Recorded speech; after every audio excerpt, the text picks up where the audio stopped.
Okay, so I know it sounds very silly to compare Words of Radiance to literally the worst fantasy book I've ever read, which is The Fifth Sorceress. I know this is silly, and for someone of your big brain, of your stature, of your, social status, social hierarchy, well, I think it is kind of silly, I agree. However, we must actually compare this as a case study, as really to understand where can something go wrong in the fantasy genre. Because specifically speaking, Words of Radiance is the exact opposite of Fifth Sorceress, which is written by Robert Newcomb. Words of Radiance is the second book, and technically speaking, I started it in May. Right now, I'm about 60% through the way. And I am convinced it is literally in my top 10 fantasy books of all time, because it's such a follow-up to this book, to The Way of Kings. And generally speaking, it really does make me very happy that this did not disappoint, and that the star rating is not just, overblown, overhyped, mainstream trash, right? And so we must compare these two books, and we must understand where do all of these things actually come from, and why precisely, is Fifth Sorceress literally the definition of the worst fantasy book, and Words of Radiance is one of the best. And in fact, if it isn't a sequel, a follow-up to the best fantasy book for a lot of people, for me, the second best fantasy book, which is The Way of Kings, right? So let us talk about, and compare these two books point by point. And so let's do a death battle. However, of course, this one is very skewed. This one is very unfair from the get-go. And you know the winner. It's Words of Radiance. Don't hold your breath. The point here is to actually understand why does the Words of Radiance work, whereas Fifth Sorceress does not in any level whatsoever.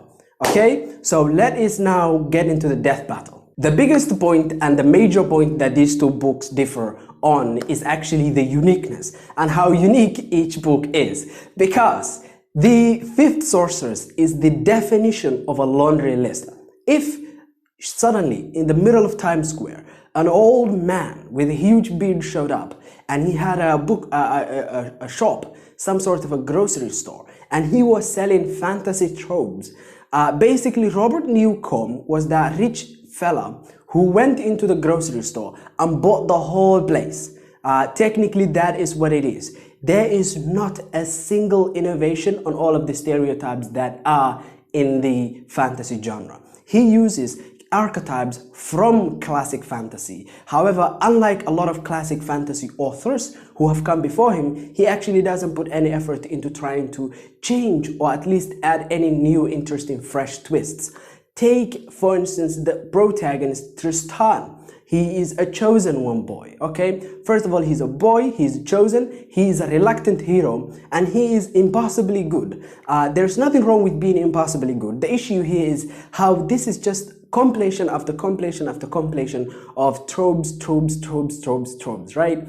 And so generally speaking, Tristan is not redeemable in terms of, craft in any level whatsoever.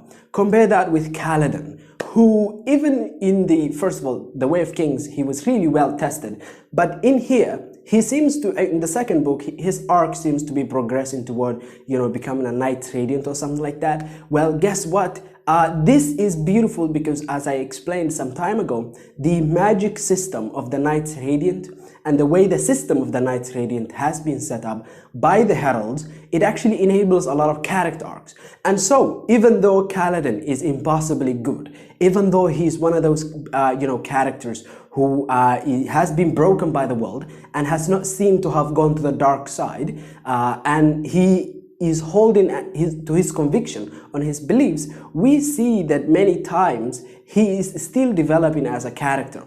And we see that even though he is, from the definition of the character, tropic in the fantasy genre, Brandon manages to make him one of the most unique fantasy protagonists in the entire genre. And so, generally speaking, yes, in terms of protagonist, in terms of uniqueness, the Words of Radiance is by far, and the Stormlight Archive is by far, I would say, to go as far as saying, the most unique fantasy epic to have ever been written. In fact, they occupy the two ends, the two extreme ends. I think that's why this is such a beautiful competition, because it's like, okay, so what if we take the two books in the genre, or the two series in the genre that occupy the two most extreme ends, and we just compare those and see what this one does right and this one does wrong. So this is what is going on here. Now let's talk about something that I've always said Brandon Sanderson is not good at, and it is the prose. In fact, I think a lot of you who watch the channel regularly will be tired, will be in fact done with me complaining about Brandon Sanderson's prose.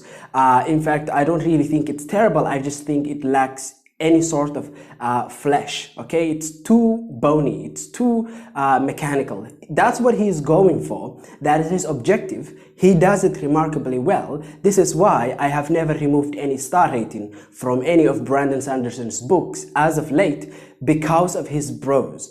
I used to do that long time ago in 2019, but back then I didn't really used to consider what authors were trying to achieve. Now that I do actually consider what authors were trying to achieve, well, in this case, you know, I really do respect the reality that he is so convicted on his vision of just the skeletal, mechanical prose, and he does this remarkably well. However, Brandon Sanderson, even though he does mechanical, skeletal prose, he does not do shitty prose. Okay, this is different. He does not do shitty prose, he does not do inefficient prose, he does not do prose is language that is being used, and he does not do meandering prose that simply just drags on for the sake of adding another description. And even though The Way of Kings and the Stormlight Archive are each over 1,000 pages, neither of them drags and neither of them feels slow. Take that and compare it with the fifth Sorceress, where we have the writing style and the prose. It is so meandering, it is so full of clunky phrases, it's full of clunky adverb placement. Nothing wrong with adverbs themselves, but the reality that it is jam-packed with adverbs makes it worse, and that is even exasperated and made 10 times worse by the reality that this author does not know how to vary and to have different sentence structures. And so for the first time in my life, I actually think that, actually for the second time in my life, I actually think that Brandon Sanderson's prose is better in here, primarily because he doesn't do shitty prose.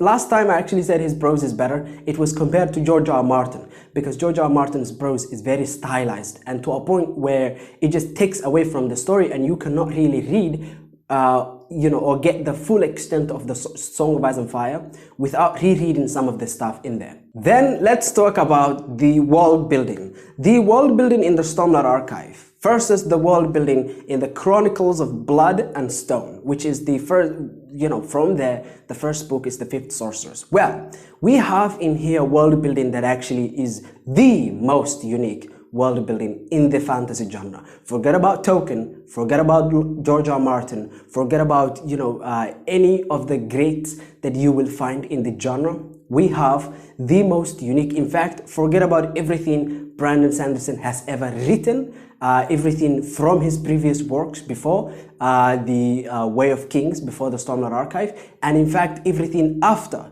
the Way of Kings and the Stormlight Archive, because this world building is by definition the most unique I have seen in the fantasy genre.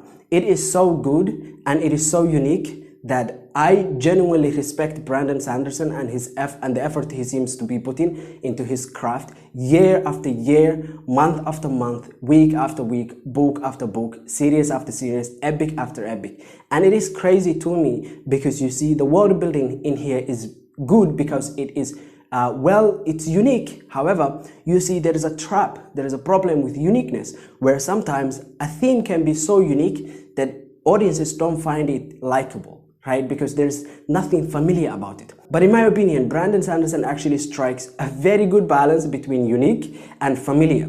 However, in the fifth Sorceress, we have only familiar. We just have different names for different things we have seen in books that have come out before and were better, okay? And so the world building, without really getting into a lot of the specifics, is actually way better in the Stormlight Archive and in Words of Radiance and in the Way of Kings. And in fact, I am confident in Oathbringer as well as in Rhythm of War. There you go. Let's talk about the nail in the coffin, however.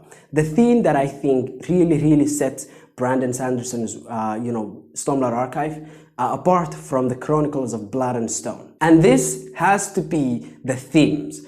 The Way of Kings and the Stormlight Archive in general is full and stacked with rich themes. It is in fact driven by these themes. It is so full of themes, I think it borders on literary, okay? It's not quite literary, but it does border on literary because there is so much depth with the themes and the characterization through the themes in the Stormlight Archive. Because you see, one of the themes in this story is actually how the world can be built, and in fact it is often built by people who are broken and people who really have been dealt a very bad hand. This is why we have Kaladin. This is why we have Shallan. This is why we have Bridge 4. And so technically speaking, we have a lot of these characters in the story, in the Stormlight Archive, that have been broken by the world. That's one theme. That's one theme. Another theme is sacrifice. And in fact, Kaladin, he is tested repeatedly over and over. And every time he is expected to sacrifice himself for something, okay, for the greater good. And this is what Dalinar also struggles with, right? Even though people doubt him, even though people don't necessarily trust him because of his past, he's still trying to sacrifice himself for the greater good and make peace happen, okay?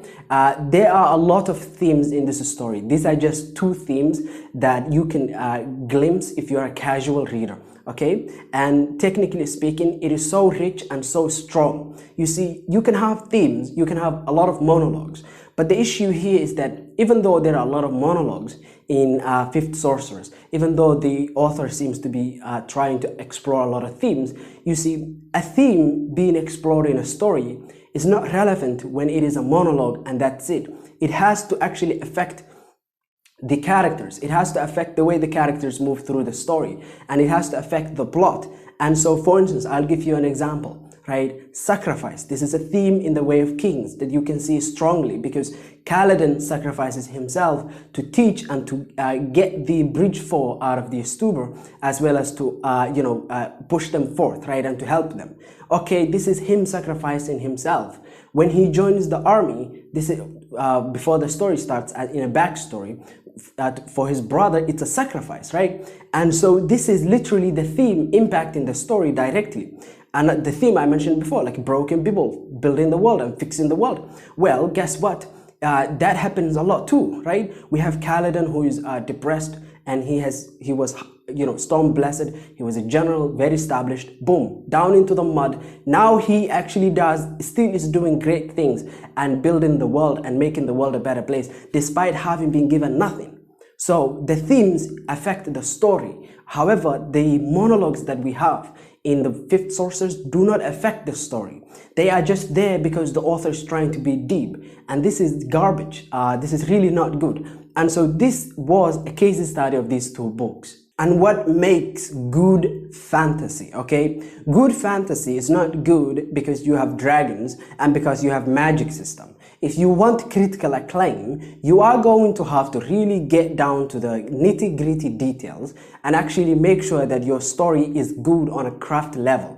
Okay, what makes good fantasy is the depth of the characters, the depth of the world building, the uniqueness of the world building. I mean, the mixture between familiar and unique. And then finally, we have themes driving the story. Okay, it's not necessarily, woo, look, we have awesome magic system. That's cool, that's great, but that would only get you 1 star. Okay, to get 5 out of 5 from critics and to be critically acclaimed, you need an actual story. Okay, you can't just BS your way out of it. It's really unavoidable. You can never BS your way out of this one. So I hope that you enjoyed this one. This was a really nice book death battle, I suppose. It was really unfair, but anyway, the Words of Radiance, the Way of Kings, the Stormlight Archive beats anything from Robert Newcomb ever. Okay, have a nice day. I hope that you enjoyed this. Bye.